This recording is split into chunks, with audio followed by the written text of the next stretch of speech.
Muy buenas tardes, gracias por estar con nosotros en 360 grados. Hoy, como cada viernes, tratando un tema de salud. Ya el viernes pasado hicimos la promesa de que hoy íbamos a tratar un tema bastante interesante y de paso muy actual, puesto que estaremos dando una revisión de lo que fue todo el sector salud en el año 2019. Para este tema hemos traído a una experta, una profesora universitaria de más de 30 años, una profesional destacada en lo que es el área de la epidemiología y de lo que es la salud pública. Contamos hoy con la distinguida presencia de la doctora Emilce Jacqueline Medina, quien es salubrista y médico epidemióloga, además de profesora del Instituto Tecnológico de Santo Domingo, con quien estaremos tratando este tema tan amplio como son los acontecimientos de salud del año 2019. Estaremos tocando mes por mes cuál fue el punto relevante y que sobresale en cada uno de estos meses durante el año pasado. Así que le pedimos que por favor permanezca con nosotros. Regresamos en un momento luego de nuestra primera pausa aquí en 360 grados, hoy como cada viernes tratando un tema de salud.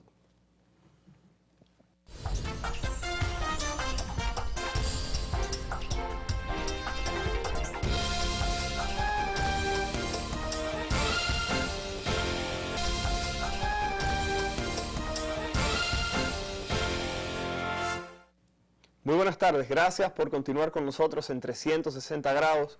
Héctor Balcázar, médico internista infectólogo con ustedes, agradeciendo el placer y el beneficio de su sintonía. Estamos a través de Teleradio América y a través de las redes sociales. Recordar que al finalizar el programa se cuelga el mismo sin anuncios, en este caso, y queremos decirle que si usted tiene interés en dar seguimiento en este tema, que en el día de hoy hemos bautizado como una revisión del 2019, queremos agradecer que por favor lo haga.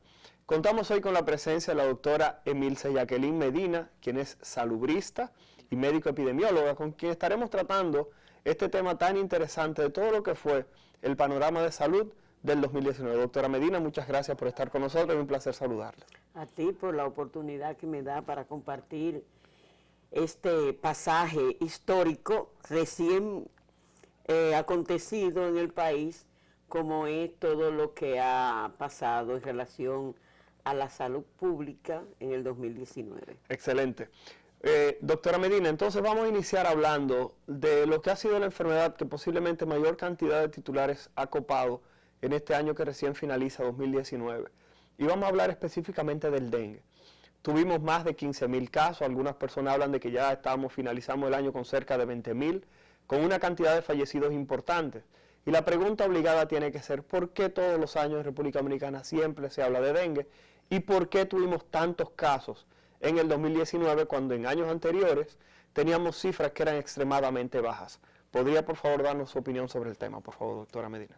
Sí, como bien tú expresas, el dengue es una de las enfermedades que mantiene su endemicidad en República Dominicana.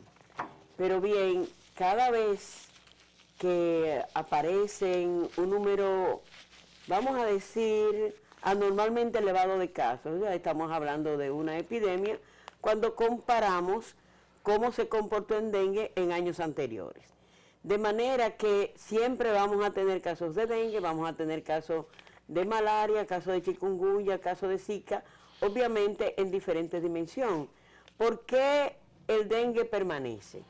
Si la población observa o tú has observado, no existe un programa sostenido, permanente, de educación hacia la población, de cómo manejar esos residuos que por más que querramos no podemos decirle deséchenlo porque son artículos para el almacenamiento de agua. Lo que pasa es que la población no capta el mensaje porque solamente se hacen jornadas o campañas educativas cuando la incidencia es alta, cuando tenemos brote epidémico. O sea, después que nos roban, ponemos candado. Ahora bien, si existiera un programa sostenido con su presupuesto anualmente asignado a través del presupuesto nacional, con el componente que se le dedica a la salud pública, pues otro gallo cantara, como decimos popularmente hablando.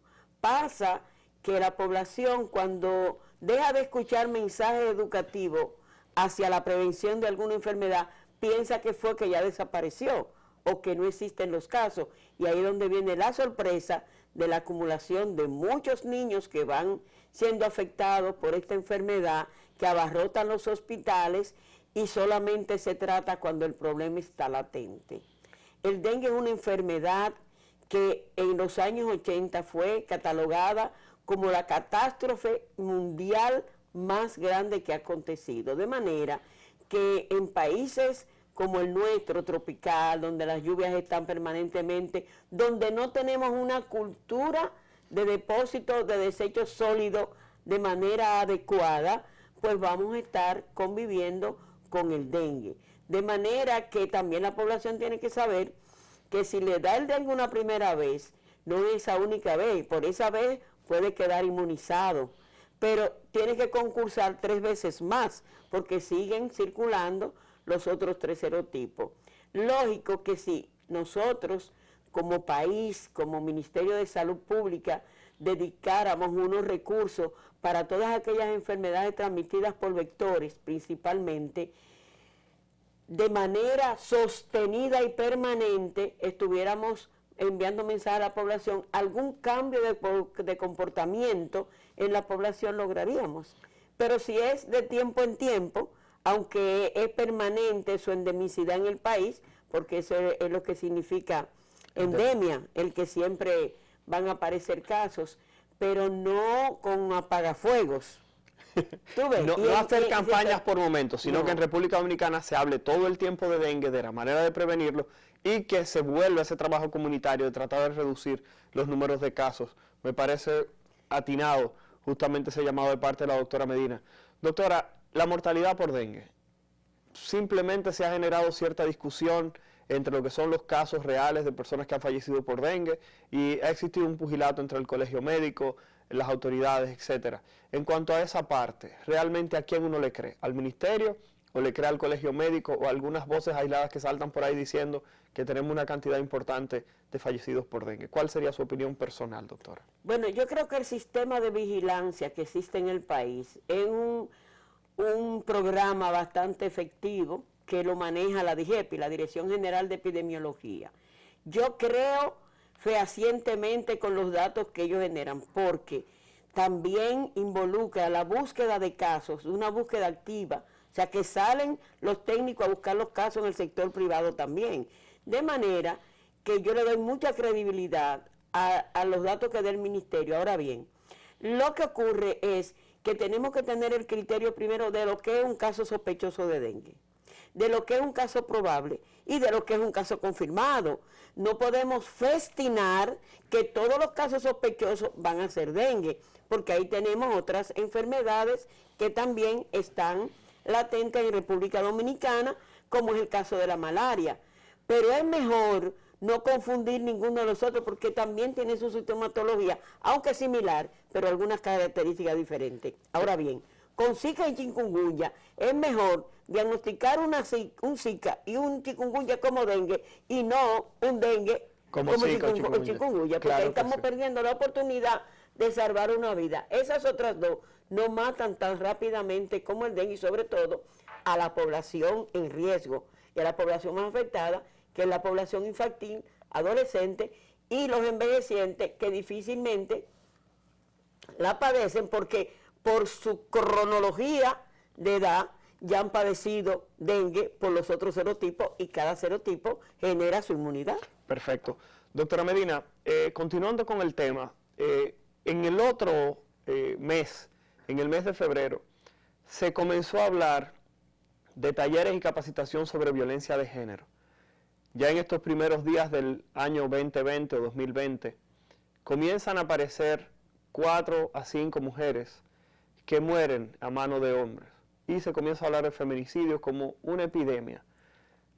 En cuanto a ese tema en particular, desde el punto de vista de salud, desde el punto de vista de epidemiología, desde el punto de vista de salubridad, ¿qué se pudiera hablar sobre este tema de los feminicidios en la República Dominicana? Bueno, la verdad que uno por su condición también de mujer queda impactado cómo ha aumentado el feminicidio en República Dominicana. Todos sabemos que es algo multifactorial, es algo que violencia genera violencia. Eso comienza con la educación que se le da a los hijos intrafamiliarmente. Si un padre golpea, traumatiza, porque no solamente es físicamente, sino también de manera psicológica, con insultos delante de los hijos. Hermano, tiene que hacerlo delante de los hijos, no debe hacerse nunca, eso va a seguir así. El aspecto más importante es que hay que darle el enfoque de las determinantes sociales donde se producen los feminicidios. Eso no quiere decir que no se produzca en clase social alta o en cualquier otro tipo de clase social, sino que hay que observar comportamientos, ¿verdad?, en la población masculina ante el caso del feminicidio.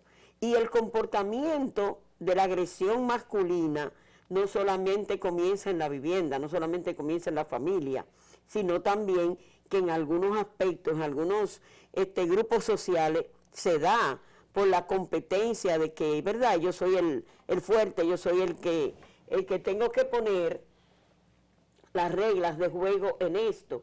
Lo más preocupante es, ¿cómo te voy a decir?, el poco carácter que le dan las autoridades competentes al abordaje de que la mujer, cuando eleva una querella, no le dan el trato ni la respuesta que merece en ese momento. No esperar que el problema crezca, porque a veces hay mujeres que sí llegan a tiempo. Y también, amigas mías abogados, que tratan problemas de feminicidio, me dicen que muchas veces apresan al hombre y la misma mujer va a pedir que lo suelte. Entonces hay que someterlo a proceso psicológico a ver cuál de los dos de la pareja es que está fallando en el manejo de este problema de manera preventiva, porque el enfoque que yo tengo que darle a todo es preventivo, porque es mi campo de acción. Claro que sí. Doctora, continuando con el otro tema, durante lo que fue el mes de marzo, ocurrió un incremento de una enfermedad que vemos que se presenta de manera habitual también en territorio dominicano, que fue que tuvimos un brote de varicela en la República Dominicana. La varicela es una enfermedad prevenible por vacunas, sin embargo la misma no se contempla dentro del programa ampliado de inmunizaciones, sino que se hacen vacunaciones puntuales. Entonces, cada cierto tiempo aparece un brote de esta enfermedad. Sobre la varicela en República Dominicana, ¿qué pudiéramos tocar o tener como tema para el año que recién termina, 2019? Bueno, sí, tú tienes toda razón con los datos estadísticos que tú manejas. Realmente la varicela tiene un comportamiento cíclico y aparece más en periodo de calor, en verano, más que en periodo de frío, aunque aquí nunca tenemos frío, ¿verdad? A ver, primavera e infierno lo que tenemos aquí, pero bueno, vamos a disfrutar de esta brisita que tenemos ahora. Realmente lo que tú dices, que como es una enfermedad prevenible por vacunación, lo menos cierto es que también el costo de la vacuna para aplicarla de manera masiva es muy alto. Pero si las madres acuden de manera frecuente, como está establecido en el esquema de ampliado de inmunizaciones, quizás reciban también la orientación de cómo evitar que una vez entra un niño, tiene un niño varicela, cómo manejar esa situación para que no se convierta en un brote epidémico. Realmente no podemos hablar de varicela en términos de brote epidémico, porque también es una enfermedad que tiene cierta endemicidad en el país y tiene sus picos de acuerdo al tiempo, a la temperatura y cómo se comporta en los diferentes grupos de población, porque ese sí no respeta a adultos tampoco, a los adultos también le da varicela. Sí, y muchas personas olvidan esa parte, que usted pudiera padecer varicela si no ha tenido la enfermedad. Doctora, ahora vamos a hablar de un tópico que sé que le fascina a usted, que son enfermedades emergentes. A nivel mundial se dieron brotes de poliomielitis, es tanto así que en algún momento se habló de que en el país tendríamos que revacunar a muchas personas para tratar de disminuir la probabilidad de que en el país reaparezcan casos de polio, pero también se habló de un tema bastante interesante, sobre todo por un brote que ocurrió en los Estados Unidos, específicamente en Nueva York, en el estado de New York, donde un grupo de judíos ortodoxos que se oponían a lo que son la aplicación de las vacunas, incrementaron los casos de sarampión. Y estas nuevas enfermedades, o estas viejas nuevas enfermedades, o conocidas como enfermedades emergentes o reemergentes, vienen a copar los titulares de los periódicos. ¿Qué pudiéramos hablar sobre este tema que llenó muchos medios en el mes de abril? Bien, en relación a la poliomielitis, como bien mencionaste, gracias a Dios y a los aportes que hacen las agencias de cooperación internacional, incluyendo Rotary International, que ha dedicado más de 30 años en la lucha contra la poliomielitis, realmente nosotros estamos libres del virus de la poliomielitis circulando en el país desde 1985, desde que se inició en la jornada de vacunación casa por casa, se logró un aumento de la cobertura. Pero como ocurre con todas las enfermedades que no están en la palestra, que no están dando casos, pues se olvidan. De hecho, hay un aspecto muy importante y es que las academias, las instituciones de enseñanza superior, las universidades, tienen que mantener en su pensum, en su currículum, esas enfermedades que Sí. una vez... Discúlpeme que le interrumpa, doctora, porque ahora mismo hay una generación de médicos que está creciendo sin haber visto nunca un caso de sarampión, más que en los libros y en Google, porque nunca lo han visto. Igual pasa con la poliomielitis.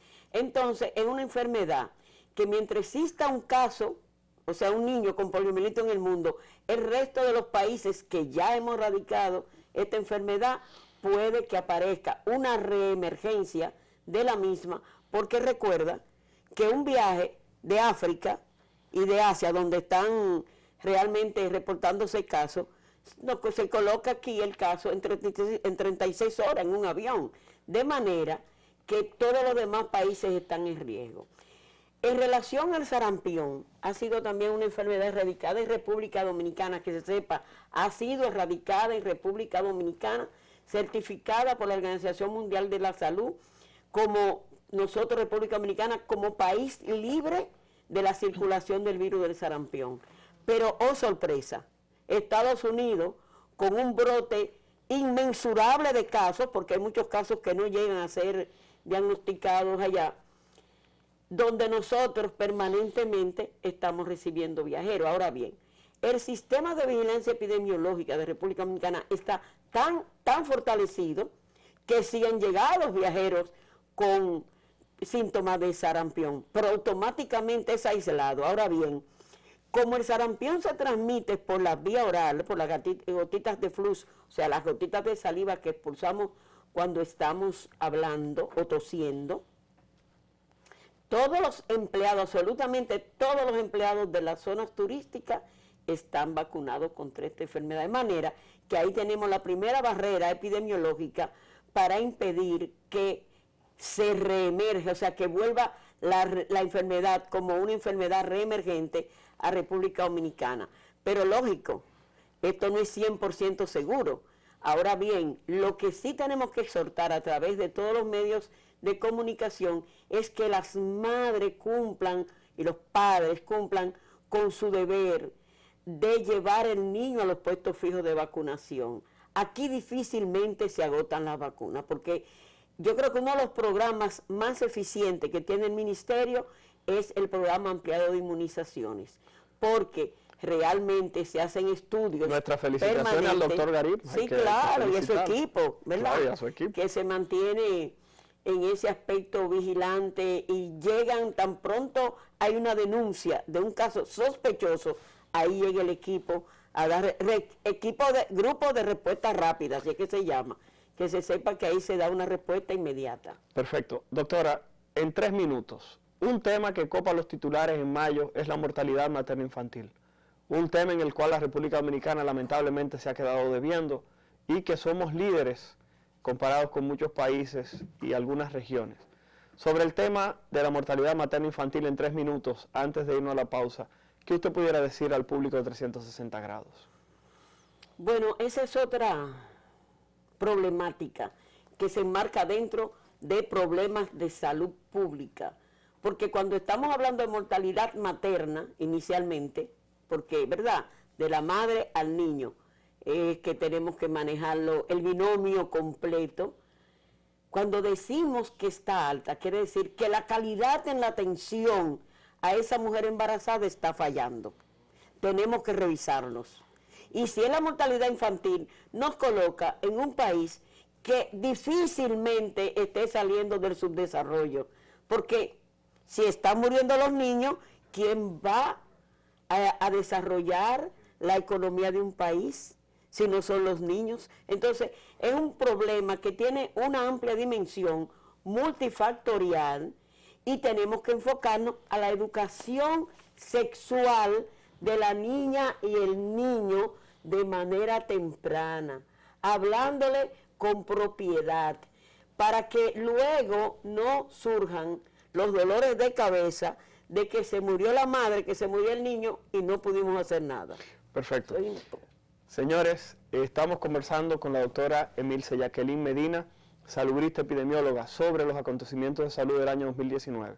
Vamos a nuestra segunda pausa. Al regreso esperamos contar con su sintonía, ya que continuaremos tratando temas interesantes, como es, por ejemplo, el uso del vape o lo que conocemos como juca en algunos lugares. Hablaremos también sobre VIH y SIDA y hablaremos sobre algunos temas, por ejemplo, de la ranitidina, que se sacó de algunos países y se ha hecho la alerta en República Dominicana, ya que pudiera estar vinculada a algunas enfermedades. Regresamos en un momento, por favor, permanezca con nosotros.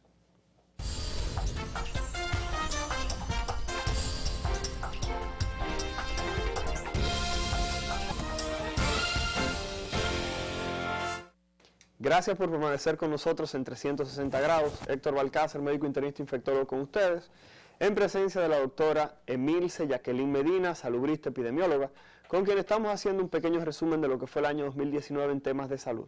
Con la doctora Medina quedamos pendientes, primero que nada ahora, en este último bloque, de hablar sobre lo que es la atención primaria. Llamó la atención que algunos titulares de periódicos decían que no habían fondos para implementar la atención primaria. ¿Qué tan importante, doctor, y qué tanto impacto tendría la atención primaria realmente en el sistema de salud y en la salud en sentido general de los dominicanos y dominicanas? Por favor, doctor. Bueno, tenemos que usar el término más aterrizado a la realidad y hablar de primer nivel de atención, porque realmente la atención primaria es una estrategia que se trazó en el 1978 en Kazajistán, Alma-Ata, con el propósito de que la atención a la salud de la población a nivel de los países que participaron ahí, obviamente a nivel mundial, se le garantizara el acceso a la atención en salud, no importa en qué rincón se encontrara esa persona en ese momento. Este primer nivel de atención amerita un análisis amplio de los sectores involucrados.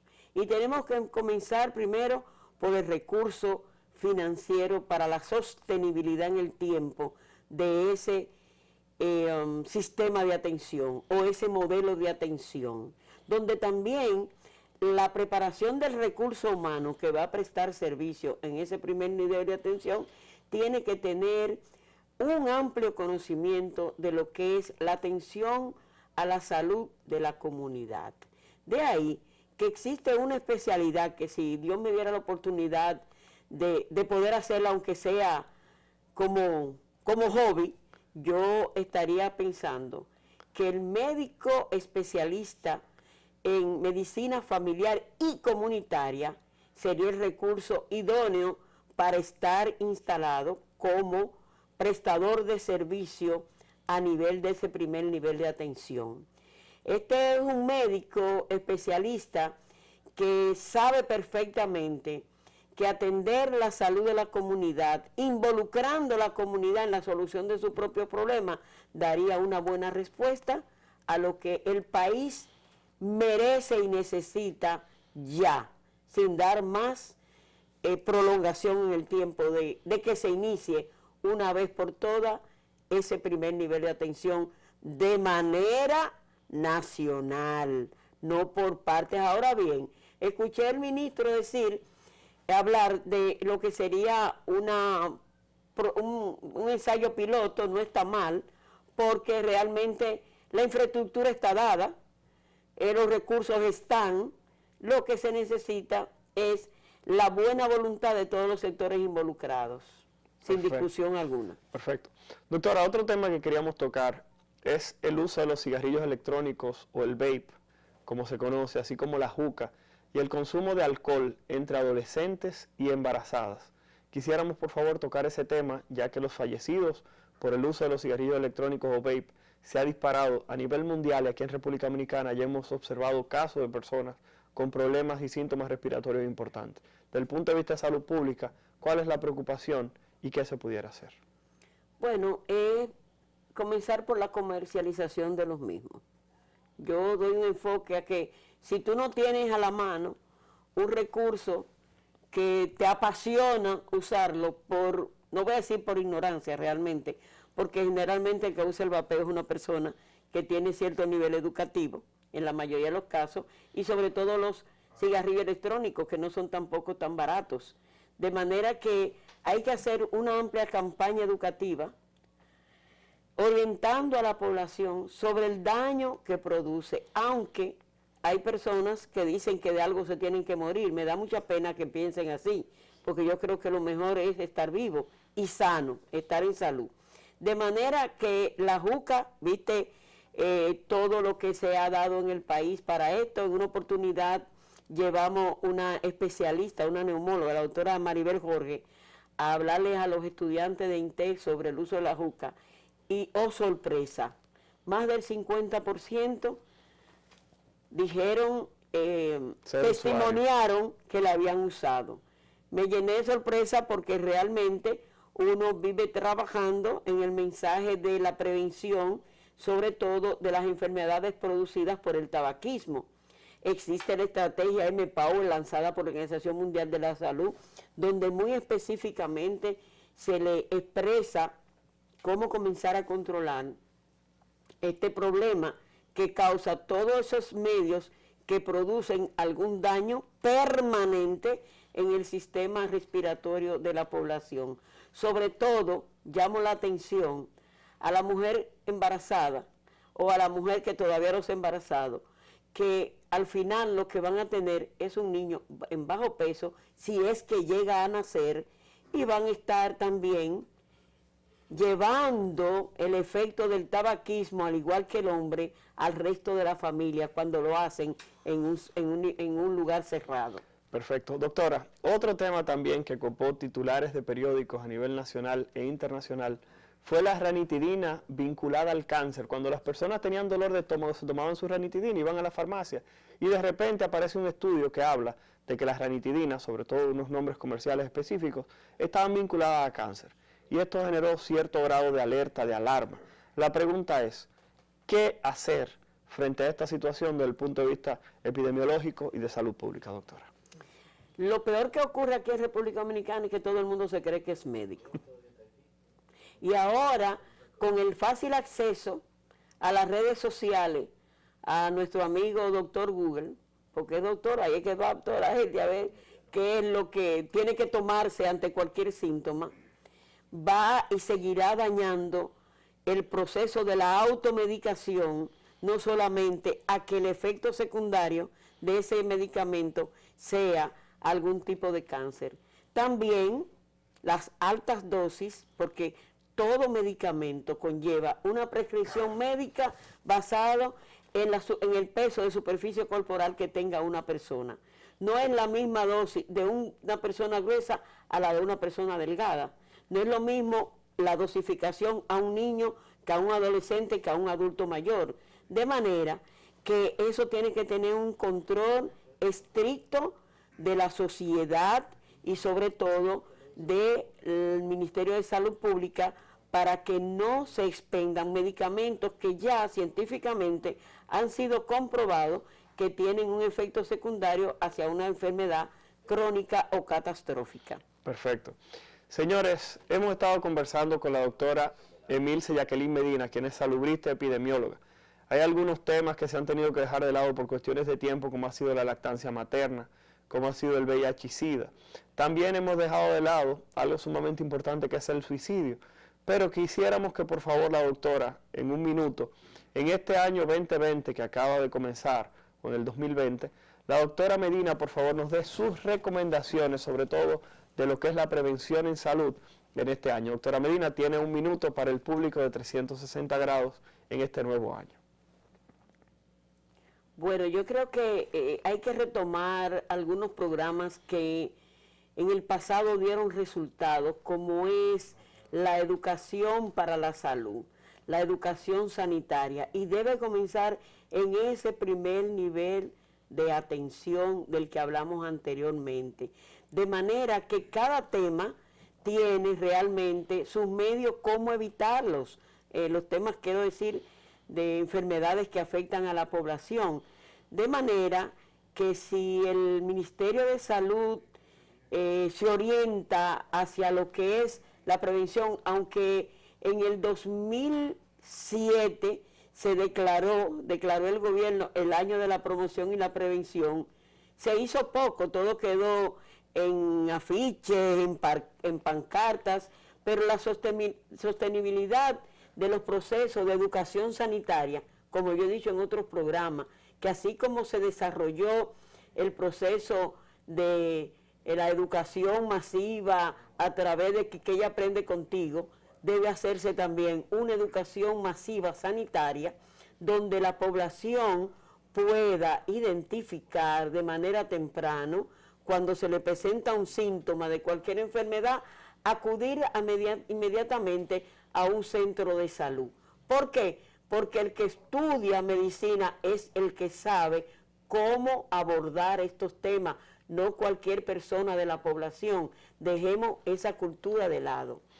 Señores, muchas gracias por su sintonía, muchas gracias por estar con nosotros en 360 grados, como cada viernes, tratando un tema de salud. Agradecer a la doctora Medina por su tiempo, a ustedes por su sintonía y pedirle que el próximo viernes, por favor, estén con nosotros viendo un tema más de salud en 360 grados. Héctor Balcázar, médico internista infectólogo, se despide. Hasta el próximo viernes.